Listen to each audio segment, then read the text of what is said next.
Good day to everybody. We're back here again, and I hope that you enjoyed that last video. As I said before, that's kind of where we're going to be moving from and to. So today, we're going to pick up where we left off, and that is understanding how we move from being born, starting our physical experience, to where we are now. So, what do you say we get going? As we move through this human life, we are constantly creating every moment of every day. Whether we understand we're doing it or not is a different story. The fact remains that we are. So, are we going to create an experience that serves us to the best possible manner to bring us the experience that we chose to come here for, or that we chose to have in this moment? Now, why I ask that is because as we do the creation of these experiences, we bring together all of the elements again, just like we did when we were preparing to come here. We have people who decide to come in and participate in our desires, or we agree to participate in somebody else's, in a joint venture, co-creators. It doesn't always happen about us. Now, granted, it is always an experience for us, but it may not always be our prime experience. And I hope that makes sense. It could be someone else's experience that we participate in. As an example, a car crash. That's pretty impactful, no pun intended. It is an experience that we both have agreed to participate in, at whatever level, at whatever severity. It could even lead to the passing of one or the other. But it was an agreed on event. The way that we have done this, as I said before, remember that the energy and the radio frequencies and the way that we broadcast in this physical realm, well, that's how we do it. We have the thought, again, the first element of creation. It's not a conscious thought in here. It is our subconscious that is beginning this creative process. And it broadcasts out to the human realm. And people step up, agree to participate. As they do this, then we put the deed into motion. Boom, we have a car crash. Now, just as an example, let's stop and look at a car crash. And we'll say this one's not a severe, nobody dies in it. But let's look at how many people are involved in this experience. Obviously, it would be us, the other driver, anybody else who happens to respond, be it pedestrians who come over to check on us, to help us out of a car that might catch fire or that has gas leaking or something like that. We have the first responders. We have the second responders. Now, when I say that, I'm speaking of if you were injured to the point where you had to be transported to a hospital.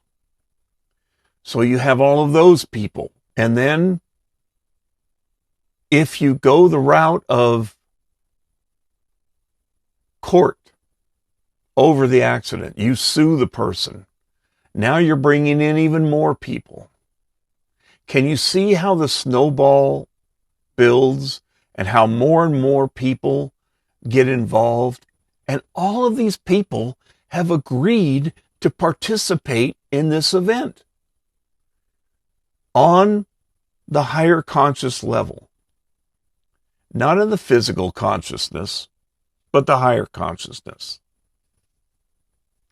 Having an eyeball thing this morning that just doesn't want to cooperate. Anyway, all of these people are involved because we had the thought, or somebody had the thought, to have a car crash, to experience the element of that car crash, and all of the radiating energy waves from that. That's an interesting thing to think about. Now, multiply that by every moment of every day. Now, granted, walking into a store to buy something, we're not going to have all of these other people involved, but you do have yourself, the clerk or cashier that you may deal with. Perhaps you have a question that somebody that works at the store will answer. Somebody that you meet in the store that you interact with. It could be a potential lover, a potential spouse. It could be someone that you dislike in the physical. You have agreed on some level to have that animosity so that you experience what that's like. You may have the fear of being in that spot. I don't remember what they call it, but the fear of being in public. I don't remember the label because I try not to do labels, but you get the idea. And that's just the experience of walking into the store. But you're having the experience of that phobia. And then, of course, the people that are around you who are looking at you like, what the hell's wrong with this person? As you're cowering inside of yourself, they're having the experience. It is an impactful choice, even on the simplest levels that we deal with, that we create. Perhaps it's just me, but to me, that is so incredible, so amazing to look at it and really dissect it, to examine it. If you remember a few videos back, I talked about how music and movies and TV shows and other media can provide information and aha moments. This can come in very handy during these experiences that we have, especially if we can recall them at that moment, because it can help us through what might be a trying experience. Okay, say your girlfriend or boyfriend decides that that's it, we're done, and they leave. There are thousands of breakup songs. There are lots of movies that deal with breakups and how to lose a guy in 10 days and stuff like that. You know, it's some of them are comedies, but they're reasonable. I mean, they're there for a purpose. Sometimes it's good to laugh at it and help us to realize that it's not the end of the world. This was a designed element that we chose to have with this person. So when we hear these breakup songs or watch one of these movies or read a book or whatever, it's actually the process of healing on and moving forward into the next experience. And then we have to understand again, and I'm going to go through this again because repetition helps remind us, that our frequencies do shift as we grow within ourselves in our consciousness. Our frequency changes. Theirs might not change. So they can't pick us up anymore. Their radio station is not picking up, or their radio is not picking up our broadcast. They move on to a different channel that they can pick up. We move on to others who will pick up our broadcast. This is a constant. The only thing in life that is constant is change. And yet we resist it with absolutely every thread of our humanity, or at least most of us do. When we have that realization and we can stop the self-deprivation and the self-flagellation that we aren't good enough, that we don't deserve a good relationship, or that this person was the only one that I could love, and all of that. And I don't mean to be insensitive to your plight, but let's face it. There's more fish in the sea. There's a reason there's more fish in the sea. We are out to have more experiences. And it may be because there's other fish that will help us do that. So it's okay. Move forward. Be happy for that person. Hope that they find someone that they can resonate with, as we will find someone that we can resonate with. It's all in our choice. The energy works in absolute perfection. I've said this over and over, and I will continue to say it because it is the truth. It is the universal law, truth, that absolutely everything works in absolute perfection. It's just sometimes our perceptions of it make it look all messed up. Doesn't mean it is. It just means it looks that way. And as the saying says, looks can be deceiving. Don't get wrapped up in the package. Go here. Feel within your soul, your spirit.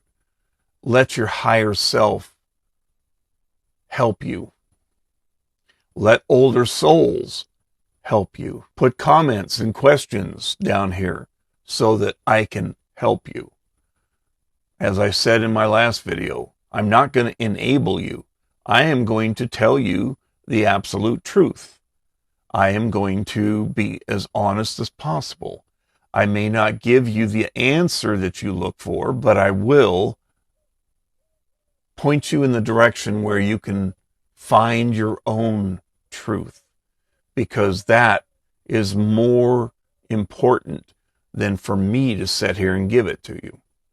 I am not your consciousness, at least not on this realm. One thing I would like to address is the children in our world. Many of us ignore them, and yet they are perhaps one of the greatest sources of information. If we truly sit down with them and talk and truly listen to what they say, sometimes they can be so insightful. Out of the mouths of babes. Very true. And I had 2 daughters. Unfortunately, I was not conscious of this in that time frame. In a total judgment statement that I'm going to make, I was not a very good father. Now that is a human judgment. Obviously, everything happened exactly the way it was supposed to happen. But sometimes that's not easy to hear or easy to accept. I did not sit down and listen to my daughters, at least not when they were young. But since I have begun my spiritual journey, my awakening process, I have taken the opportunity to sit down and talk with young people, 4, 5, 6-year-old people, and just been totally amazed at the insightfulness that they have and the innocence that they have. And some of them are old souls that have come back to be here in this physical realm. If you talk with them and you listen to them, you can pretty much tell which ones are older souls and which ones aren't, because they don't get wrapped up in the drama. They're the ones that will go over to somebody who fell or was pushed down by another child, and they'll pick them up and comfort them. And that's a very, very nice thing. Because let's face it, in this world today, we all could be nicer than what we are. And I mean truthfully be nicer, genuinely, not just placate somebody. Okay, once again, if you have any questions, please be sure to put them down. Ask away. And please subscribe and hit the little notification bell so that you know when I put a new video out there. They will be more frequent now.